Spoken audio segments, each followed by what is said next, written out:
Hi, welcome to Charlesette Ministries. Read through the 1 Year Bible. Welcome. All right, we're going to be doing the reading for April 27. All right, we're going to start with the book of Judges, chapter 7, verse 1, and we're going to go through chapter 8, verse 16. Let's get started. Then Zerubbabel, who is Gideon, and all the people that were with him, rose up early and pitched beside the well of Harod, so that the hosts of the Midianites were on the north side of them, by the hill of Moreh, in the valley. And the Lord said unto Gideon, the people that are with thee are too many for me to give the Midianites into their hands, lest Israel vaunt themselves against me, saying, my own hand hath saved me. Now therefore go to, proclaim in the ears of the people, saying, whosoever is fearful and afraid, let him return and depart early from Mount Gilead. And there returned on the people 22,000, and there remained 10,000. And the Lord said unto Gideon, the people are yet too many. Bring them down to the water, and I will try them for thee there. And it shall be that of them whom I say unto thee, this shall go with thee, the same shall go with thee. And of whomsoever I say unto thee, this shall not go with thee, the same shall not go. So he brought down the people unto the water.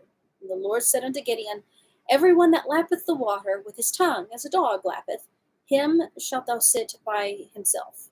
Likewise every one that boweth down upon his knees to drink. And the number of them that lapped, putting their hand to their mouth, were 300 men. But all the rest of the people bowed down upon their knees to drink water. And the Lord said unto Gideon, by the 300 men that lapped will I save you, and deliver the Midianites into thine hand. And let all the other people go, every man to his place. So the people took victuals in their hand, and their trumpets. And he set all the rest of Israel, every man unto his tent, and retained those 300 men. And the host of Midian was beneath him in the valley. And it came to pass the same night, that the Lord said unto him, arise, get thee down into the host, for I have delivered it into thine hand. But if thou fear to go down, go thou with Purah thy servant down to the host, and thou shalt hear what they say, and afterward shall thine hands be strengthened to go down unto the host. And he went down with Purah his servant into the outside of the armed men that were in the host. And the Midianites and the Amalekites and all the children of the east lay along the valley like grasshoppers for multitude, and their camels were without number, as the sand by the seaside for multitude. And when Gideon was come, behold, there was a man that told a dream unto his fellow, and said, behold, I dreamed a dream, and lo, a cake of barley bread tumbled into the host of Midian, and came unto a tent, and smote it, that it fell, and overturned it, that the tent lay along. And his fellow answered and said, this is nothing else save the sword of Gideon, the son of Joash, a man of Israel, for into his hand hath God delivered Midian and all the host. And it was so, when Gideon heard the telling of the dream and the interpretation thereof, that he worshipped and returned unto the host of Israel, and said, arise, for the Lord hath delivered into your hand the host of Midian. And he divided the 300 men into 3 companies, and put a trumpet in every man's hand, with empty pitchers and lamps within the pitchers. And he said unto them, look on me, and do likewise. And behold, when I come to the outside of the camp, it shall be that as I do, so shall ye do. When I blow with the trumpet, and I and all that are with me, then blow ye the trumpets also on every side, and all the camp, and say, the sword of the Lord and of Gideon. So Gideon and the 300 men that were with him came unto the outside of the camp in the beginning of the middle watch, and they had but newly set the watch. And they blew the trumpets and brake the pitchers that were in their hands. And the 3 companies blew the trumpets and brake the pitchers, and held their lamps in their left hands, and blew the trumpets in their right hands to blow withal. And they cried, the sword of the Lord and of Gideon. And they stood every man in his place round about the camp, and all the host ran and cried and fled. And the 300 blew the trumpets, And the Lord set every man's sword against his fellow, even throughout all the hosts. And the hosts fled toward Beth Shittah in Zererath, and the border of Abel Meholah, and unto Tabrath. And the men of Israel gathered themselves together out of Naphtali, and out of Asher, and out of Manasseh, and pursued after the Midianites. And Gideon sent messengers throughout all Ephraim, saying, Come down against the Midianites, and take them, and take before them the waters unto Beth Barah and Jordan. Then all the men of Ephraim gathered themselves together, and took the waters unto Beth Barah and Jordan. And they took 2 princes of the Midianites, Oreb and Zeb, and they slew Oreb upon the rock Oreb, and Zeb they slew at the winepress of Zeb, and pursued Midian, and brought the heads of Oreb and Zeb to Gideon on the other side Jordan. And the men of Ephraim said unto him, Why hast thou served us thus, that thou callest us not when thou wentest to fight with the Midianites? And they did chide with him sharply. And he said unto them, What have I done now in comparison of you? Is not the gleaning of the grapes of Ephraim better than the vintage of Abiezer? God hath delivered into your hands the princes of Midian, Oreb and Zeb. And what was I able to do in comparison of you? Then their anger was abated toward him when he had said that. And Gideon came to Jordan, and passed over, he and the 300 men that were with him, faint, yet pursuing them. And he said unto the men of Succoth, Give, I pray you, loaves of bread unto the people that follow me, for they be faint. I am pursuing after Zebah and Zalmunna, kings of Midian. And the princes of Succoth said, Are the hands of Zebah and Zalmunna now in thine hand, that we should give bread unto thine army? And Gideon said, Therefore, when the Lord hath delivered Zebah and Zalmunna into mine hand, then I will tear your flesh with the thorns of the wilderness and with briars. And he went up thence to Penuel, and spake unto them likewise. And the men of Penuel answered him as the men of Succoth had answered him. And he spake also unto the men of Penuel, saying, When I come again in peace, I will break down this tower.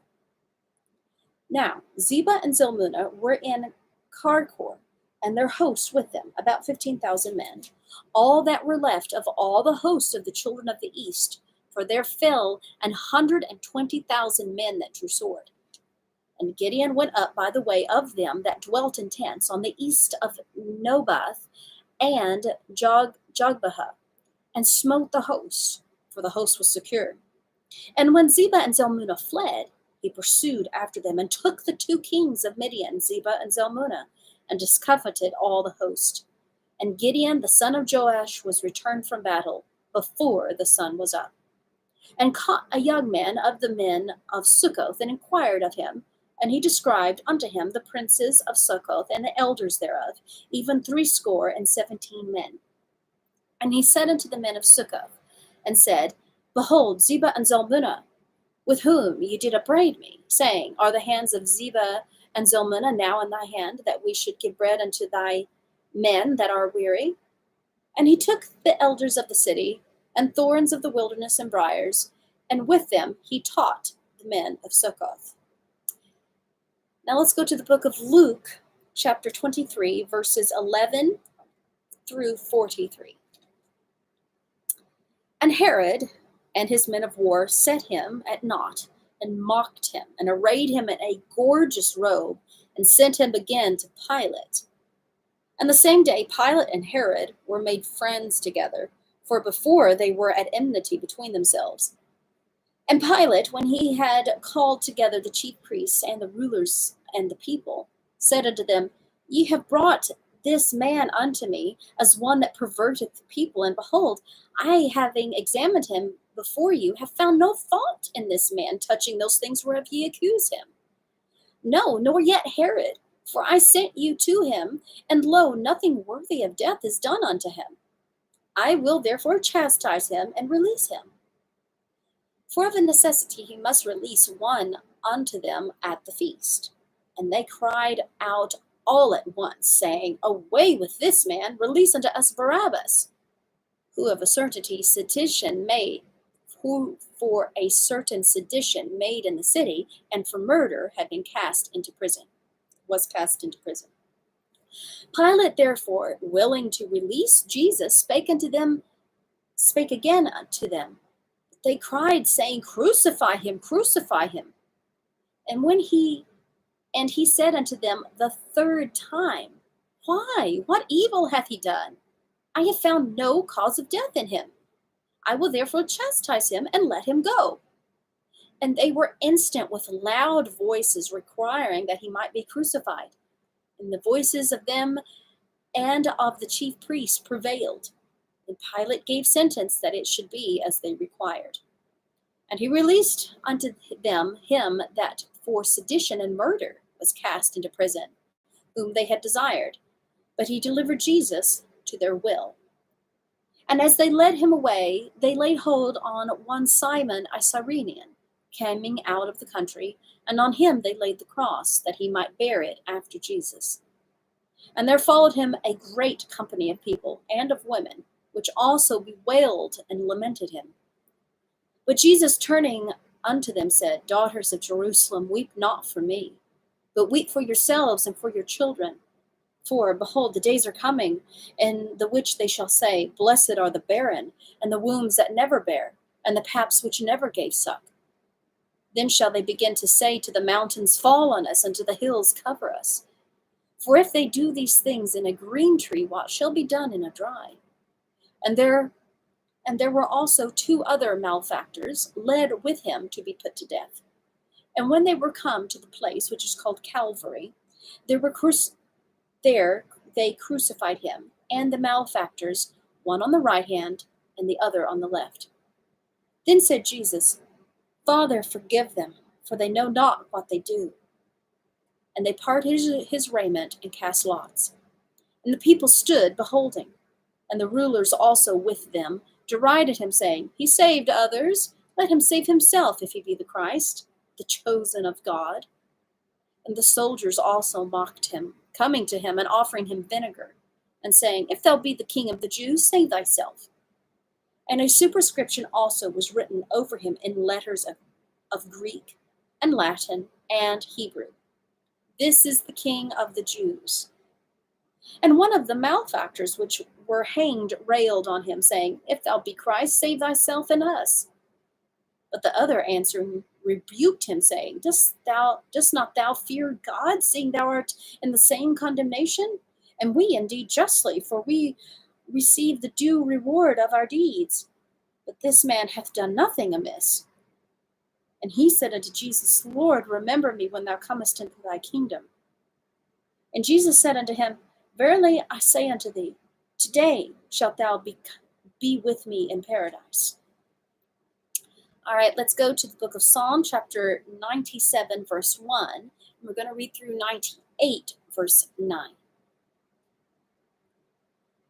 The Lord reigneth, let the earth rejoice. Let the multitudes of the isles be glad thereof. Clouds and darkness are round about him. Righteousness and judgment are the habitation of his throne.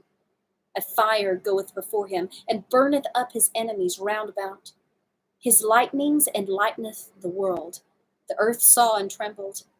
The hills melted like wax at the presence of the Lord, at the presence of the Lord of the whole earth.